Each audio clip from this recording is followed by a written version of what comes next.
This is Game Night with Josh Hennig on 97.3 ESPN and the free mobile app. Now, live from the Matt Black Kia Studios. Oh, what a move! Here's Josh Hennig. Game Night here on 97.3 ESPN on Thursday, the day after the 76ers defeat the Los Angeles Lakers. And a lot of Sixer fans are pretty excited about that. I knew a couple people at the gym last night. They were pumping their fists. I think one of them was pumping their fists because he had money on the game. He didn't really care about the Sixers as much. But I think the majority of Sixer fans are pretty happy today. So we'll get into the game last night. Also, we got a Flyers game tonight. Yes, the Flyers are in action tonight. We have Kevin Durso rejoining the show tonight at 6:20. Flyers look for 2 in a row against the rival New Jersey Devils. That's a legitimate rivalry. You know, Gill and Broads were talking about NFL rivalries. There is no better regional rivalry, in my opinion, when it comes to hockey than Jersey versus Philadelphia. I mean, the proximity is just so close. It's still but too close, you could argue. You know how many Devil fans I went to high school with? I think a couple of you out there might be listening to me right now. I know a couple of you Devil fans out there. You hated the Flyers. You loved the Devils. And I went to high school with you. And I still got along with you. Maybe I'm just a nice guy. I don't know. Of course, we can watch the show here on Facebook, YouTube, and Twitter. And at 97.3 ESPN on Facebook, YouTube, and Twitter. We are streaming live the show, as always, here on 97.3 ESPN. Also, I will get into what is going on in the NFL because Deshaun Watson wants out of town, even though they hired David Culley as their new Texans head coach. The NFL quarterback care. It's going to be a fun offseason. Stafford, Watson, maybe Jimmy Garoppolo. It's going to be a good offseason. So we'll get into that as well coming up on the show. Plus, don't forget my DraftKings Sportsbook pick of the night.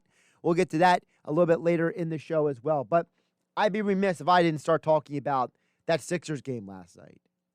Let me tell you about that Sixers game last night. First of all, I'll be honest. I wasn't 100% sure they were going to win the game. I really wasn't. I didn't have a ton of faith that team was going to go out there and win that game because I wasn't sure which version of the Sixers I was going to get. But then as the game started progressing, as the game played out, I'm watching and I'm thinking, they are controlling the pace of this game. And I know that the people are saying, well, you know, the Lakers went on a 13-0 run in the last few minutes. That's why they took the lead. Let me ask you a question. Do you really think the Lakers were just going to roll over and let the Sixers beat them? LeBron James, Anthony Davis. You think those guys are just going to roll over and let them win? No. See, my big gripe with the game last night, because I was excited at the end of the game. I loved seeing Tobias Harris go out there, take that ball, look at Alex Caruso right between the eyes, and say, I'm taking you to the outhouse. Let's go. He got that win. I love seeing that attitude from Tobias because that's what's been missing from this team the last few years. And Bros mentioned it earlier on the Sports Bash, the Keith Smith of Yahoo Sports. Maybe Tobias Harris needs to play for Doc Rivers the rest of his basketball life because to see what he did last night was incredible. It was amazing. I loved seeing that moxie out of him. I loved seeing that type of attitude from him. Because when you think about it, what is Ben Simmons going to do in the situation? Well, he's probably just going to drive to the basket or pass it. What's Embiid going to do? You know, he's going to try to either go in the post or if he's on the perimeter, he tries to do that long fake pump fake, and then he'll move around and try to go in for the score. So for Tobias Harris, he really is the only high-level player on the court last night who could take a guy off the dribble and get his own shot. And as soon as Alex Caruso switched on to him, you knew you had a moment. And this could be a moment that changes the 76ers season. And I might be crazy. You can comment at 609-403-0973. You can comment on Facebook, YouTube, and Twitter. But I genuinely believe that the Tobias Harris getting that shot last night could be a moment that changes the entire dynamic of this season. Because for this Sixers team, they've had game-winning shots. They've had game-winning moments. But think about who some of the guys who were behind those game-winning moments. Marco Bellinelli, J.J. Redick.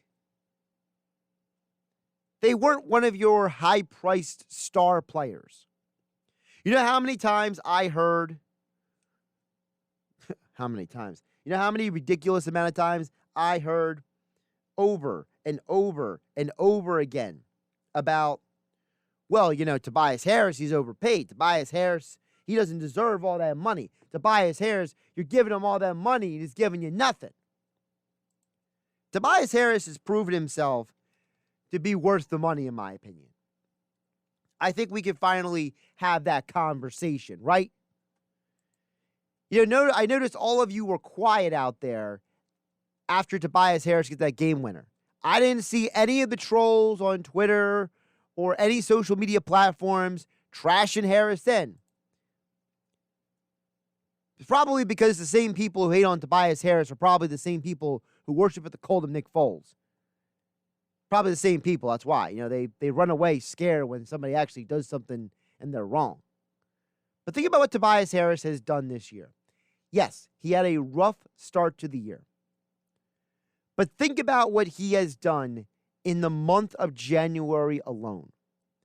Now, remember, he missed 3 games because of the COVID protocols, not because he tested positive for COVID. COVID protocols. Some of you out there want to mix and match that too, but I digress. Tobias Harris is averaging 21 points per game in the month of January. 6 rebounds in the month of January. 3 assists.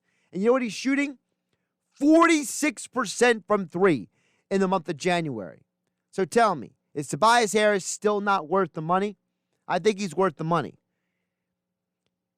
Is he the best number 3 guy for this team? I don't know, but obviously there's a chemistry issue going on between him, Embiid, and Simmons that's working.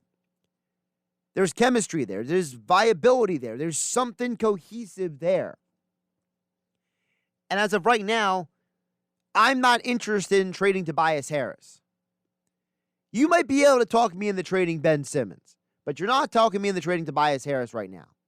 Because unless I'm getting something or someone that is a better fit for this basketball team, I think right here and right now, Harris, Embiid, and Simmons have something going on. And the way this team responded last night, the way they fought with the Lakers from beginning to end, the way they didn't just, shrink away and just go back to the locker room with their tail between their legs after the Lakers run a 13-0 run near the end of the game. The way they handled the entire game, the way they handled the whole situation with Embiid falling. You didn't see any Sixer players try to fight with LeBron James. You didn't see any guys, cry like LeBron was the whole night to the refs. No. You know what Embiid did? He rolled around in pain because he was really hurting, and then he got up and he went back to work. And yeah, that pain affected him the rest of the game, but he went out and got back to work.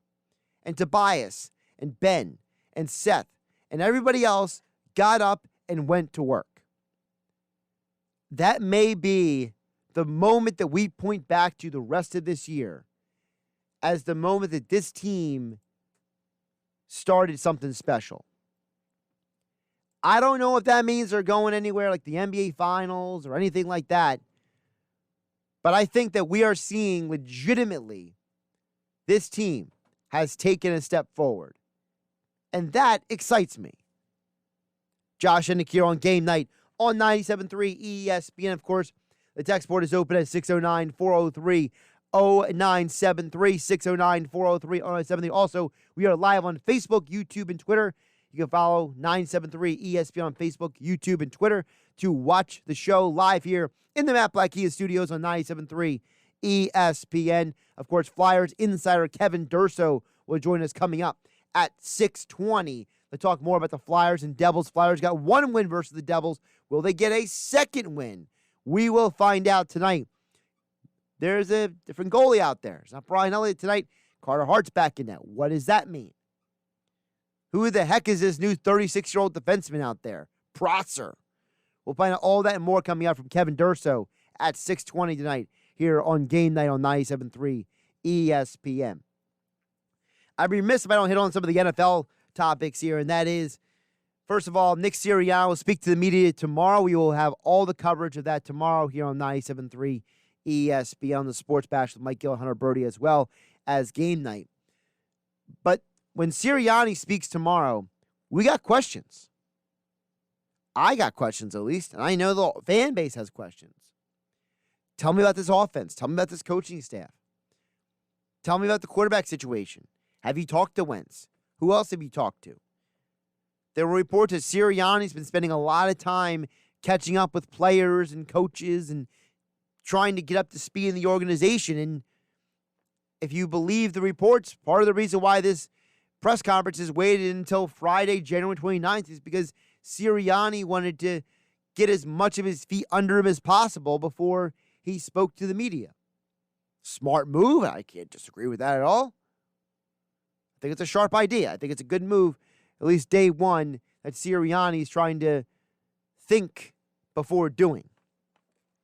You know, one of the problems here in Philadelphia is that sometimes we want these guys to win the press conference. We want them to react in real time, and I could care less. I want you to win football games. If you can tell me how you're going to win football games, I'd love to hear that too. But I want to see you win football games. I don't think we value enough that we need a guy who's going to come in here after Doug Peterson and is going to go out there and show himself to be at least on Doug's level. For all the people out there who hated Doug Peterson, he was the head coach of his Super Bowl winning team, and he got you to the postseason 3 straight seasons despite a plethora of injuries. If Sirianni can show himself to be at least in Doug Peterson's league, I think we got something interesting here. We got something going on here. Of course, now all the NFL head coaching jobs are filled after David Culley, a former Vanderbilt quarterback, I learned that in the last 12 hours, former Andy Reid assistant, John Harbaugh, is going to be the oldest first-year head coach in NFL history at 65. But doesn't matter because Deshaun Watson wants out of town, so, hey, David, good luck with that. Good luck with that. And where is Deshaun Watson going to go? He has a no-trade clause. He can literally dictate where the conversation goes. And this offseason is going to be very fascinating. I'm looking forward to this NFL offseason because you think about it. Matthew Stafford wants to be traded. Deshaun Watson wants to be traded. The Rams, they are non-committal on Jared Goff. The 49ers, they're non-committal on Jimmy Garoppolo. There's a report floating around that the Bears are going to go hard after Deshaun Watson. Can you imagine that? The team that didn't draft him, that drafted Trubisky, might end up with Deshaun Watson. How bonkers is that? Just to think about. That's insane. I mean, that team, they went all in on Trubisky, and then they brought in Nick Foles, and that didn't work out. Now they might go after Deshaun Watson. Wow. I mean, Ryan Pace has got to do something to save his job, right? That GM's hot seat is hotter than anything. You think people hate Howie Roseman in Philadelphia? I don't know if people hate Ryan Pace 100% in Chicago as much people hate Howie Roseman here, but I can guarantee you Ryan Pace's seat is way hotter than Howie Roseman's is, no matter what the fans say. That dude drafted Mitch Trubisky, and he traded up a spot to get him. So he sacrificed draft picks, and he picked the wrong quarterback. Oh, man. And you thought Howie Roseman was bad. Man, Ryan Pace is going to be trying to figure out how he's going to save his job right now. No wonder he wants to get Deshaun Watson. That's the only redeeming quality he might have right now. That he can say he traded for Khalil Mack and Deshaun Watson within a few years span. That might be the only saving grace that guy has in Chicago. Think about the other quarterbacks that might get moved as well. There's a possibility that Deshaun Watson wants to go to Miami. What happens to Tua Tagovailoa? Does he go to Houston? Is that a quarterback for quarterback swap? Does Stafford go to Indianapolis? Does he go? Where does he go? Do the Dallas Cowboys hit a snag in the Dak Prescott negotiations, let him walk, and they maybe try to get one of these quarterbacks? You know, Washington football team needs a quarterback. What do? They The New England Patriots, they definitely need a quarterback. What do?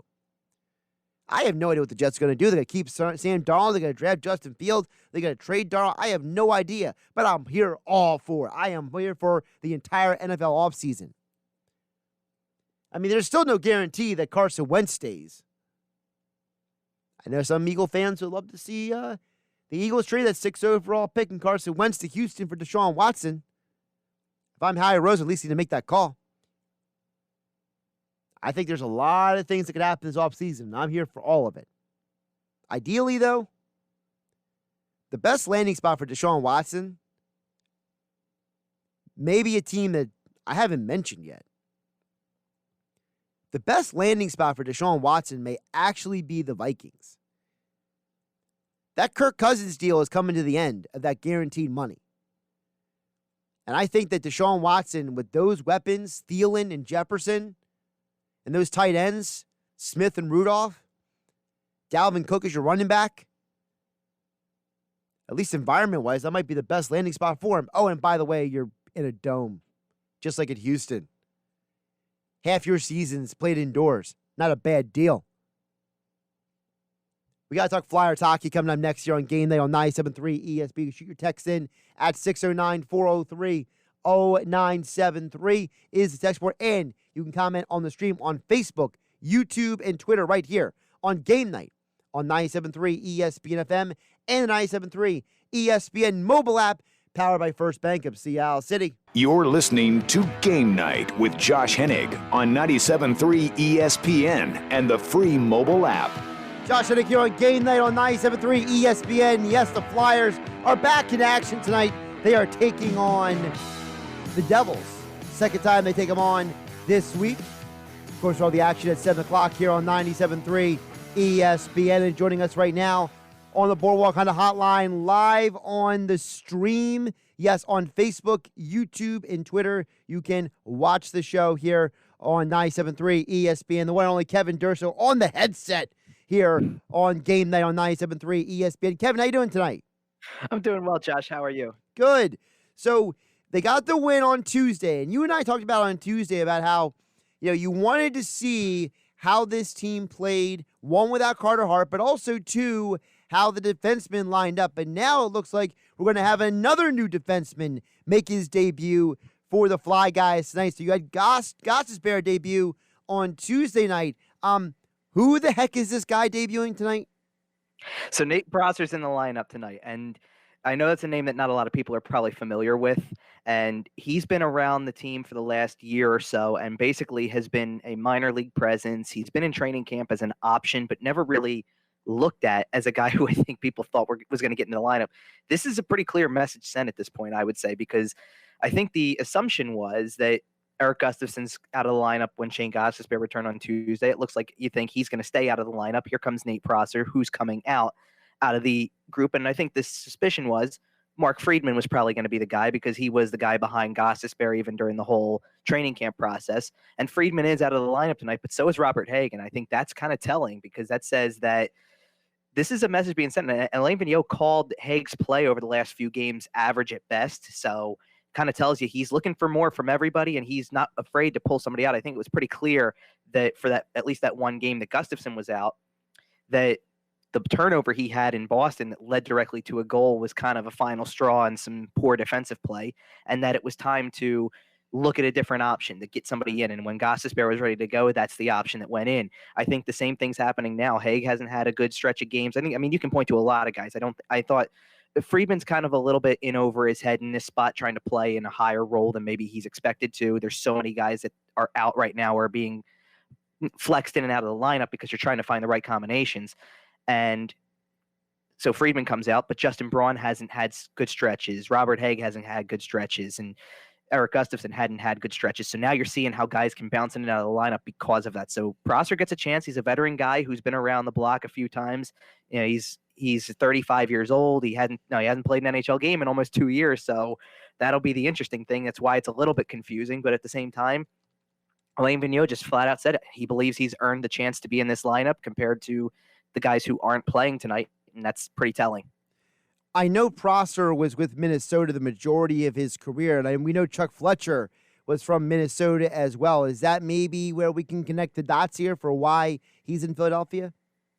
Yeah, that's why he's around the team, at least. That's why he's part of the organization. And it's not just Chuck Fletcher. Brent Flair, the assistant GM, also had time with Minnesota and has a connection there too. So that was pretty obvious that was the reason why he signed here and why they probably made a negotiation look easy on a low-scale deal. It wasn't anything that was to write home about. I mean, it was one of those minor league type deals that you make at free agency all the time to have that guy in reserve playing in your minor league system when you need a veteran guy to come in. So it's not a surprise that he's part of the team and brings some veteran. And it's good to have a veteran like that in the minor league system for sure, because he's a guy who these young kids who have never played professionally before, they'll feed off of somebody like that for sure. But to see him actually get the call here is not expected for sure. And we'll see how it plays out. It's definitely taken a bit of a chance when you consider that they played well enough to win the game on Tuesday. It wasn't great by any stretch. And Alain Vigneault did say the puck management had to be better for sure, but they did win that game. And you kind of thought that, another thing that was thought of too is just yesterday they talked about how Phil Myers was getting closer,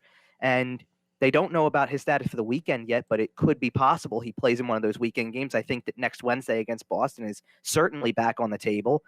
And if you're getting close to getting a guy like that back, you kind of almost sit there and go, after winning a game, you might just run it back for that one game to see if you can't get to the next step before you can get an update on a guy. And instead they're doing the opposite. They're bringing somebody brand new into the picture to try to see if it can work and to maybe give the other guys a chance to just regroup themselves, because it's been a struggle for a lot of guys. And I like I said, I think it's a clear message sent to these other guys that what they've been doing so far isn't going to cut it. Before we get to Ghost and Provorov, that pairing, I want to know, we know that Gustafsson is known as an offensive-minded defenseman. So what kind of style of play does Prosser bring to the ice? And then we know that would be Ghost and Provorov, Prosser and Gustafsson. So who's the third pairing, and explain what that brings as well. Sure, and Prosser is going to be the opposite of Gustafsson and Gostisbehere. He's the more stay-at-home type. So from a stylistic standpoint, it makes a lot of sense to have a guy like that. He very much could be kind of like a Justin Braun stand in that sense, because he plays that, he's supposed to play that style. You're not going to see him jump up on the play that much. You're going to see him probably, the goal is to see if he can make the simple, reliable play that gets you out of trouble more times than not. The thing that I would probably question about it is that when you haven't played an NHL game in that long, your positioning could be off just a hair. Your timing could be off, and that's enough for any team to take advantage. So that's why it's a little bit of a concern. The other pairing is going to be Justin Braun with Travis Sanheim. And similarly, you're going to get a guy who has some offensive chops in Sanheim. He's got the ability to move the puck well. He's a good skater. And Braun's more the stay-at-home guy. I think the only place where you don't really see it is that top pairing of Provorov and Gostisbehere, where Provorov has that offensive side to his game but plays a better all-around game. Gostisbehere is clearly the puck-moving type. So I think that those three pairings are kind of unique in that sense, where you got two that have that mold, where you have a guy who kind of has the defensive responsibility and a guy who can move the puck.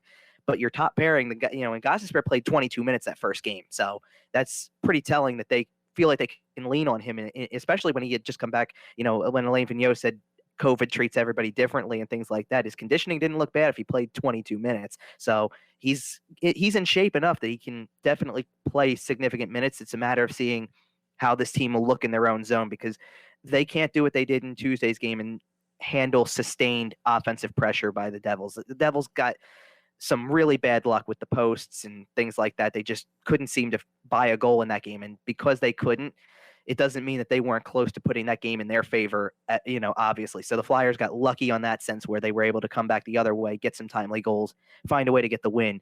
But they need to be better tonight to make sure that they make it look much better on the score sheet, where they're not giving up the same amount of shots. And they gave up one of their lowest shot outputs of the season on Tuesday. So it was a step in the right direction, but there's still a lot of things that they can clean up. Kevin Durso joins us here on Game Night on 97.3 ESPN. You can follow him on Twitter at Kevin_Durso for your Flyers and NHL coverage. Also, we are live on Facebook, YouTube, and Twitter. Myself and Kevin, you can watch the show on there. Of course, Flyers versus Devils tonight, 7 o'clock on 97.3 ESPN. Kevin, you mentioned about the defensive lapses, and you and I talked about before about the fact that, part of that's on the forwards. Part of that is on the defensive assignments. And without Sean Couturier, listen, offensively, this team might have punch, but can we expect anything defensively? Because, listen, you got some big bodies like Hayes and Voracek and JVR on the quote unquote number one line. But what are those guys doing to better and shore up the defensive side of the ice? Yeah, they're missing a lot in that area because of the fact that, like I said when I was on the Sports Bash yesterday, you got guys who might be hanging out at the blue line waiting for the play to develop, waiting for the defenseman to make that play, and they're not going back to help out and give them maybe a shorter outlet pass, maybe give them something that's a little bit more open space so that they can make a cleaner play and cleaner exit. The defenseman maybe making passes into the forward skates because they're out of position slightly. That's where that breakdown happens as well, and we're seeing it too often. That's where it comes into play. A lot of times the thing that the forwards are doing also that doesn't help out is you can go in the offensive zone, get a controlled entry, look like you're going to start to create something, and make too many passes and turn it over that way and send the opposing team the other way. And now you have two defensemen back who are trying to cover three guys, and there's another odd man rush situation. Maybe it turns into, I think, a lot of those first period breakaways that the Devils had in Tuesday's game, where they're able to lead a guy in between the defensemen because there's only two guys back. There's three coming. Someone's uncovered. They get through to open space. They have a path to the net. They're just cruising right on through. So there needs to be better play from the forwards in that sense. And I think the big telling thing is that, as I just mentioned with Phil Myers and how he might be getting closer to coming back, it was asked of Alain Vigneault today whether Sean Couturier was on that path, because Couturier skated earlier this week as well. And while that's certainly always an encouraging sign, he said he's probably still a couple weeks away in his estimation. So you're not getting him back this weekend. You're probably not getting him back for Boston next week. You're probably setting your sights on the games after that at most, because, right now it's easy to say 2 weeks in his estimation. That could always change to 1 week if something progresses faster. It could go longer too. And that's, I think, the thing you had to be concerned about. It was a minimum 2 week injury. Technically, we should be coming up on that minimum 2 weeks this weekend. And clearly, I don't think you're going to see him next week either. And it prolongs it. It gives more games to be played without him. And as your leader, as a forward, when it comes to playing in a defensive zone, you can see how this team looks to him to be that guide, to set everything else up, to show where to go, what positioning to play, how to make a smart play, whether it's along the wall or in the middle of the ice, to keep things calm in the defensive zone and then be able to deliver at the other end of the ice. They don't have a problem handling that other end of the ice necessarily. They can create opportunities, and they've scored a good number of goals to start the season, but it's hurting them in the other end where they're giving up a lot of shots and where they're giving up too many goals. Now, on the other end of the ice, also, we mentioned a little bit earlier, Carter Hart back in between the pipes tonight.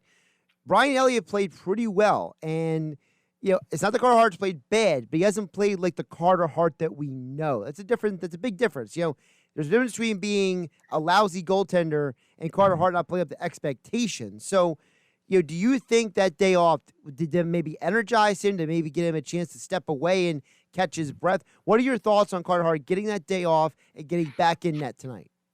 Yeah, I think it was good for him. I think it was something that was necessary for him to just take a moment to not let that, let that game sit, that game from Saturday kind of sit, because his frustration was shown after the game was over. And he apologized pretty quickly for his actions then. But to hear him talk the other day about it too, and to talk about it in a different sense, with kind of like with this renewed sense of energy now, this renewed sense of wanting to be better and waiting for that next opportunity. Like, he seems eager for this opportunity now, as opposed to in that moment being so frustrated with the way things are going. Now he seems like he wants to embrace that opportunity. He's not a guy that loses back-to-back starts that often because of it. And I think you saw when he played when he got pulled in the Buffalo game, the other 6-1 game last week, his next start was the Thursday game in Boston, and the Flyers did lose that game.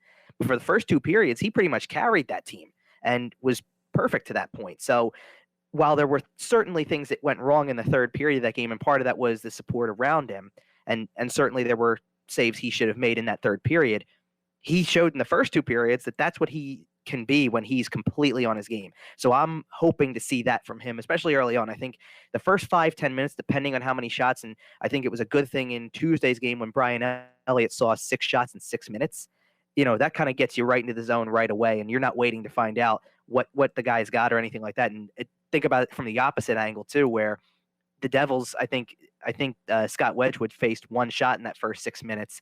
And eventually when the pressure came, when you're on the power play, when you're dealing with deflections and traffic in front of you, it can be tough to get into that rhythm. So Brian Elliott was in that rhythm early. I don't think it would be a bad thing for Carter Hart to get maybe not that kind of wave that early, but somewhat of a waive just to have to deal with that pressure early on, just to show that he's locked in, ready to go, and responding the right way. Because I think that if he can just get his fundamentals down just a little bit more, and it's not like it's off by a mile here, it's off by just a small margin. If he can get it back really quickly, he can be the goaltender that everybody expects him to be and carry this team through games like that.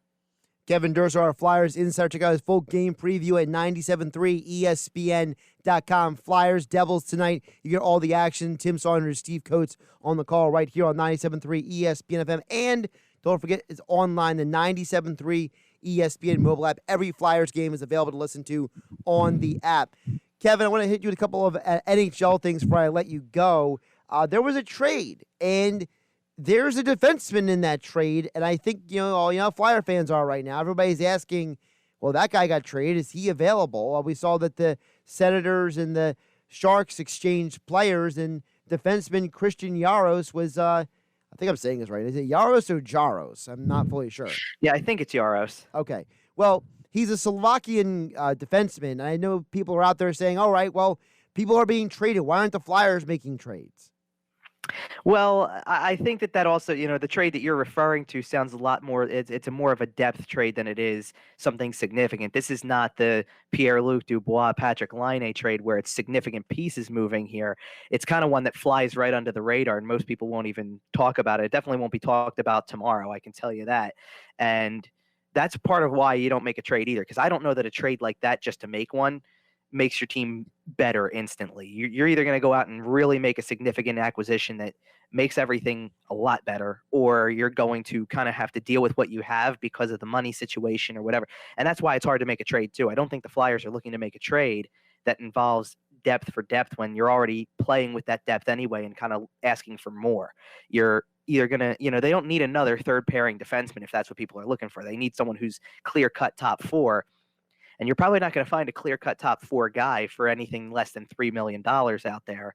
And that means you're going to have to move some money or work out someone retaining money.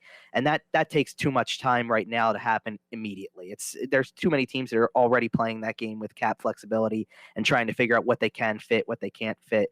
So that's why you're not seeing much activity from the Flyers. I've seen one of the rumors that's out there right now is Keith Yandle to the Flyers. And look, I can give you a couple reasons why not it makes sense, but why it's talked about, because I think about, Keith Yandle's great friends with Kevin Hayes, so there might be discussion there. He would have to waive his no trade clause, but there might be a fit because they do need a defenseman who has top four experience. But from a money standpoint, from an expansion draft standpoint, it makes no sense to make that trade, and that's why it's not happening immediately, even though it seems like it's out there talked about. It's like Shane Gostisbehere trade rumors too. We can talk about Gostisbehere trade rumors all we want to, but he's got a $4.5 million cap hit.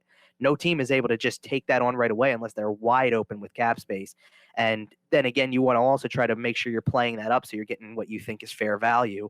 And your idea of fair value might not be the same as the other GM in the league or in the conversation. So that's where trades can completely stall out. So I think that was just a minor depth trade that can happen on any given day because it's probably equal value going one way or the other. Money's not difficult to discuss.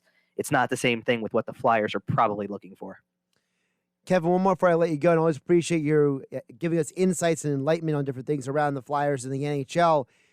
For those who saw the news came out several days ago now, but it's still fresh in the cycle that NBC Sportsnet is being shut down. Basically, it's going to go away. That's the platform for a ton of NHL action. For those who don't have NHL Network, it's NBC Sportsnet and NBC regular else. And now they're going to dump a bunch of those games on USA. And this coincides with the fact that the NBC contract is going to be coming to an expiration soon. So what do you think the future of the NHL is on television? Because I know that CBS is going to have a ton of money to spend because they no longer have the SEC football package anymore. We know that Fox is willing to spend money because they received $60 billion in the Disney purchase 2 years ago. So, and ESPN's putting games on ESPN+. So what do you think the future of the NHL is on television? Well, I know that they want to have two networks involved because I think you see all these other leagues out there, and the NBA is a great example. You'll have a game on TNT and you'll have a game on ESPN, and it gives you two major national networks where you can find a showcased game. That's what I think the NHL would want to do as well. ESPN's definitely in play. It's definitely in play. They've already expressed that interest. The contract is expiring for NBC. And now that this is happening where they don't have a national network like that, unless they're going to put games directly on NBC as the national network and not their sports network, which is, as you said, it's disappearing, then I think that it's going to be more limited in what they can do. They'll probably still be involved in the discussion somewhat because of that national network aspect, but it takes away a whole national network that other people had access to that's gone, where you could play games on many different nights of the week, maybe not talking about like the Sunday game of the week or something like that. So I think ESPN's in play. Because of, as you mentioned, the Disney purchase with Fox, I think Fox is in play too, because I think they kind of go hand in hand now. And because of that, think about putting games on something like FS1 on a Tuesday or Wednesday night and having ESPN out there to have one of those as well. And then you got Sundays with ABC, I'm sure, things like that. I think that there's plenty of potential for that. And I think CBS is the dark horse possibly because of the fact that they do have the open money to spend on it potentially, especially with the SEC news, like you said. And to have that, I think one of the things when this news came out was we were starting to think about, what networks could it be? And because ESPN and Fox have that kind of connection now, well, they're kind of hand in hand. That could just be the easy fix. And there's the two networks that get it, and NBC's out and CBS doesn't win the bidding war. But CBS might be hanging around because they will have, in addition to the national network that everybody knows, you can put a game on CBS Sports Network too, and it might go there. So you never know. I think that ESPN's definitely got interest in it though, for sure. And I think I would be shocked if they didn't have something to say about where the league's publicity and where the marketing goes and where viewership can go, because I think that they were once one of the leaders in putting on national hockey games and airing the Stanley Cup playoffs and Stanley Cup finals, and NBC has done a great job with it for the last several years. But from the way that they've been able to get many games on television throughout the years, they have these triple headers that are on sometimes, and that's a great thing for the league to have that. But I think that ESPN could also, as a network, use that back, because I think it just brings a whole nother angle to it. They had all those, doing all the shows that they could have with it, the cast of broadcasters that they had then, who a lot of them went over to the NBC side later on because they were mainly NHL mainstays. They could be right back on your television screen as part of ESPN down the road. wouldn't be shocked if that happened, I should say. And so it'll be interesting to see how it develops, but it's a big opportunity for the league because of the fact that there's going to be, it's not the biggest money deal when the NBA dwarfs, makes the NHL, it dwarfs what the NHL makes, you know what I mean? Like the NHL doesn't make near as much as the NBA does. And the NHL has an opportunity now to maybe get a new deal where some serious competition is involved, and that could really be a help for the league in terms of a revenue standpoint, because they could certainly, a lot of teams talking about how they've lost money over the course of the pandemic in the last several months and things like that. Having a TV deal like this that could come in and have certainly a few more numbers as part of the final revenue share that they could get for this could be huge for the league. He's Kevin Durso. Follow him on Twitter at Kevin_Durso for all your Flyers NHL coverage. Check out his preview for Flyers and Devils right now at 97.3 ESPN.com. He'll have a full recap of the game as well tonight, and as all guests, he appeared on the Boardwalk Honda Hotline. Kevin, good to see you virtually. Great stuff today. I appreciate you jumping on. Thanks, Josh. Appreciate it. Josh Hennig here on Game Night on 97.3 ESPN. Game Night being brought to you by my friends over at weightliftinghq.com. Weightliftinghq.com is located right here in South Jersey. They can cater to you fully online for everything you need to meet your health and fitness goals in 2021. Whether you need squat or bench rack, kettlebells, dumbbells, cardio and fitness machines, resistance bands, and more, everything you might need, they have it at weightliftinghq.com. Use my code RADIO10 at checkout for 10% off your entire order. So it's not just getting delivery to your house and setting it up right in your home with weightliftinghq.com, but you can get 10% off the Radio 10 at checkout. Weightliftinghq.com, Radio 10 for 10% off your entire order at weightliftinghq.com. We'll give you my FanDuel Sportsbook pick of the night and wrap up the show coming up on the other side right here on Game Night on 97.3 ESPN FM and 97.3 ESPN mobile app. It's free thanks to First Bank of Sea Isle City, and we are live on Facebook, YouTube, and Twitter at 97.3 ESPN. You can watch the show, Josh Hennig, live here in the Matt Black Kia studios. Now, more Game Night with Josh Hennig on 97.3 ESPN and the free mobile app.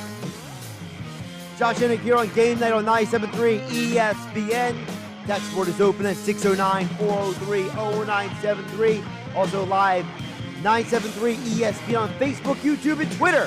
Hanging out with you on the platforms. You can comment on the stream right now. You get your thoughts in on the show. Of course, Flyers hockey coming up at 7 p.m. tonight here on 97.3 ESPN and the 97.3 ESPN Roulette. Tim Saunders, Steve Coates calling all the action tonight on 97.3 ESPN.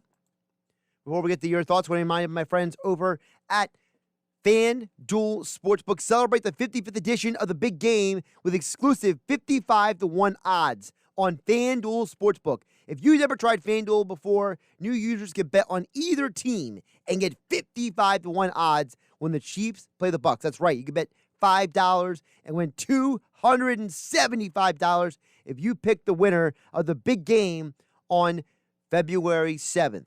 All you got to do is download the FanDuel Sportsbook app and use my promo code Hennig when you sign up with FanDuel Sportsbook to get the 55-1 odds on the big game. So whether you think the Chiefs or the Bucks are going to win the Super Bowl, all you got to do is bet $5 and you can turn it into $275, but you have to use my promo code Hennig.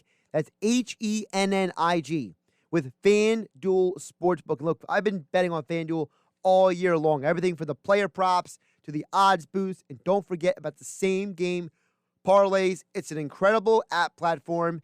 It's way faster than some of those apps out there. It's way more convenient than some of the apps.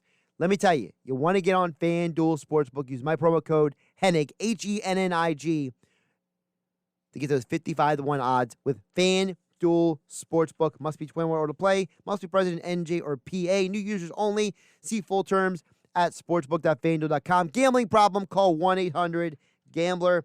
I will be giving you my FanDuel Sportsbook pick of the night in just a moment here. Just want to remind you that, listen, with the games tonight, we're going to go NBA again tonight. All right. And for the FanDuel Sportsbook pick of the night, I got two picks for you. So I usually give you, for those who haven't listened before, I give you a sportsbook pick and a DFS pick. So in terms of the sportsbook pick, we are going to go with Blazers versus Rockets tonight. We are going to go the over 229. Here's why. Both of these teams have given up over 100 points in 4 straight games. So these are two defenses that let in a lot of water. These are two defenses that are going to give up a lot of points. So, and it's a game on national television. Yes, this is the TNT game tonight, the first game on the schedule. So you don't have to go searching the internet or try to find where it is on television. You want to consume the game. These are two teams that don't have a lot of defense. These are two teams that can score a lot of points. So I'm going to go over 229 tonight. Now, my other pick for the sportsbook is also my DFS pick. And that is in the Clippers and the Heat game. The Clippers still do not have Kawhi Leonard or Paul George available. So, Serge Ibaka now, he is averaging at least 15 points in 3 straight games without both of those guys on the court. So don't go to Luke Kennard. We made that mistake earlier this week. All right? We're not going that direction. We're going with Serge Ibaka. He's putting up points. He's not going to crush a ton of rebounds, so don't expect a high output on the rebound, but expect the scoring output.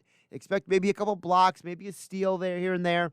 He's going to get you production in those categories for DFS. So if you're looking for a little DFS play tonight, you're looking to throw a little extra something out there on the sports books, like I said, Serge Ibaka over 14.5 points. He scored 15 in 3 straight games. It's actually 15, 17, and 17. You want to go exactly what the numbers are. And I'm seeing the line just moved by 2 points on that game. So let's see real quick. I got a feeling that there was a lot of talk that there was a possibility that Jimmy Butler might play tonight. So that might be the reason why the line is jumping all over the place. All right, here it is. So Jimmy Butler and Goran Dragic are both out tonight. So Jimmy Butler will not return from the protocols tonight. Tyler Hero does return for them tonight. So that's a big, big reason why you're seeing that number jump right now on the the Heat Clipper game, it was up to 5.5. It's now dropped all the way down to 3.5, depending on what book you look at. So be very wary of that line. And by the way, Jimmy Butler is even a better reason why I want to go Serge Ibaka on the points, because Jimmy Butler, he can guard almost every position on the floor. And without him on the court, you're going to be asking a guy like Tyler Hero to potentially maybe do a little extra defense. So a little bit of a change down there. Like I said, no Butler, no Goran Dragic tonight for the Heat. So those are your FanDuel Sportsbook picks for the night. Before we get out of here, I did want to touch on that every NFL head coaching job is filled now.